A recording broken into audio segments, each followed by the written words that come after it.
This video covers erratic charging or a discharged battery after the installation of a replacement alternator on the 2012 Honda Civic and 2012 to 2014 Honda CRVs.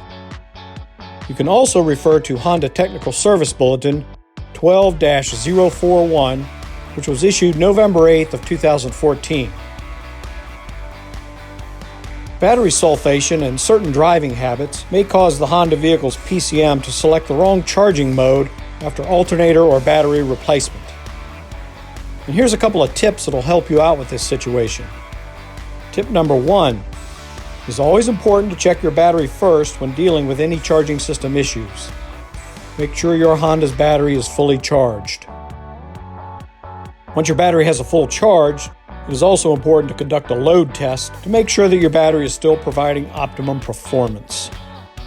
After the battery has been fully charged and a load test has been conducted, check the condition of the battery cables and connections to make sure they are cleaned and properly tightened. Tip number 2, now that we're sure the battery is in good condition, we need to verify that the vehicle's PCM has been reflashed with the latest software version. It needs to be version v3.01.40 or later. If your vehicle does not receive the correct software update in the PCM, it may not charge the battery properly. This update must be done by a certified repair shop using specialized equipment through the vehicle's onboard diagnostic port.